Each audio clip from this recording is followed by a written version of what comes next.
Today we are doing 12.6, volume of pyramids and cones. The volume is going to cover everything that is inside of the object, and the outside. When we do the volume of a pyramid, our formula is 1/3 base times height.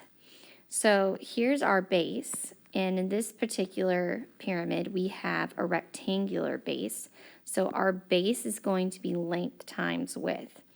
So our volume equals 1/3 length times width, and then we can multiply by our height. So let's plug in what we already know. We have our volume equals 1/3 our length times width, and our height is 7. So 9 times 6.6 divided by 3 is 19.8, and then we have to multiply it by our height, which is 7. So we would get 13.8, or 138, excuse me, 0.6 meters cubed. And we must write it cubed because it is the volume.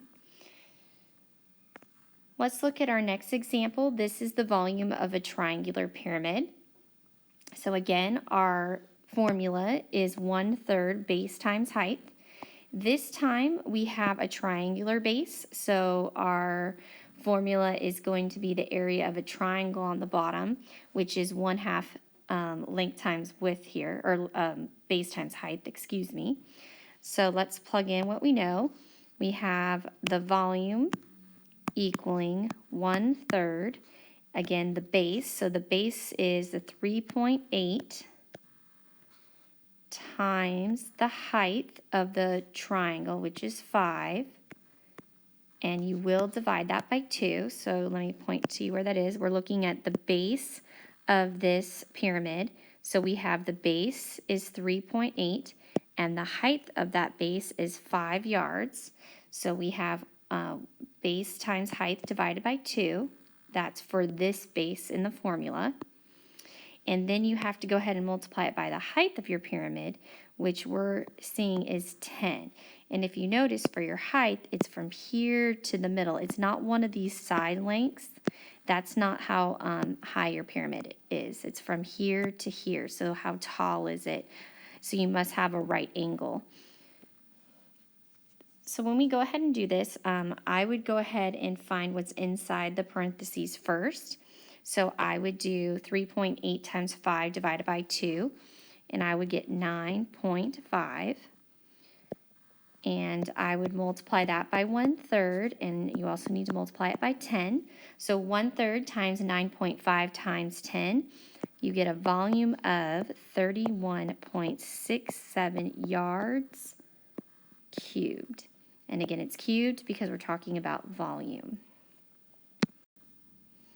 Here we're going to find the missing dimensions of each pyramid, and here I have given you that you are trying to find the width, and the volume is 60 yards, the height is 5, and the length is 6. So we are going to use our volume formula here and plug in what we already know.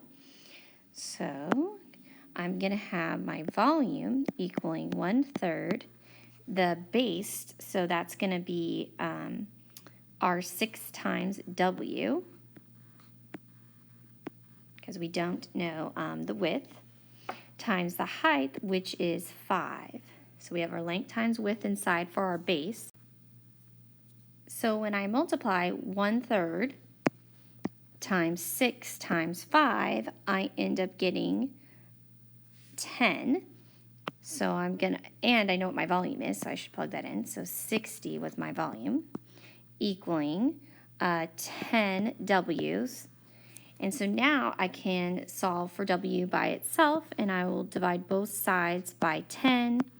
And 60 divided by 10 is 6, so I know that I have W equaling 6. So my answer is 6 yards is the width. Let's look at a volume of a cone. for the volume of a cone, I have the formula right here. It's 1/3 pi times r squared times the height. So you can also think of it as base times height, but remember the base of a cone is a circle, so that's how I'm getting this pi r squared. So let's plug in what we have here to find the volume. I'm going to have volume equals 1/3 pi. My radius is 12 squared times my height, which is 16. I'm going to do what's inside the brackets first. So 12 times 12 is 144 pi. And I'm going to have 144 pi times 1/3 times 16. So when I multiply all of that together, and I can use the pi button or 3.14, I get 2,412.74 centimeters cubed. And that is the volume of this cone. My last example is finding the missing dimension. And here we are looking at, we have a height and a volume, and this is going to be a cone. So I'm going to write that this is a cone, and that would be given. So my height is 14. My volume is 1,512 pi feet cubed, and we need to find the radius. So we're going to use our formula.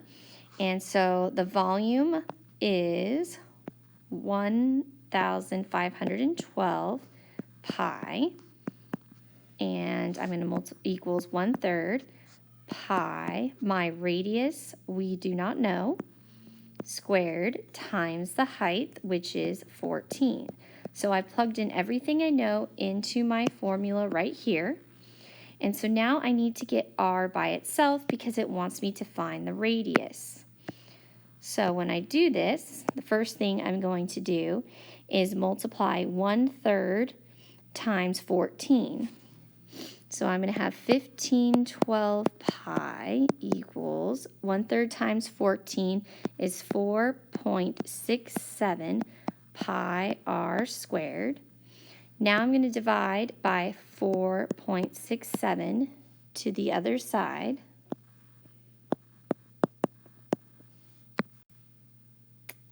And I'm going to have 323.77 pi equaling pi r squared. And now I can divide both sides by pi, and these will go away, just like these went away. And then I'm just left with 323.77 equaling r, and it's cubed. Oh no, it's squared, excuse me, squared. And then we just need to find what times what equals 323.77. So I'm going to round this to 324. So you're asking yourself, what times what is going to give me 324? And they must be the same numbers. So 18 times 18 is 324. So that means that r, or my radius, is 18 feet.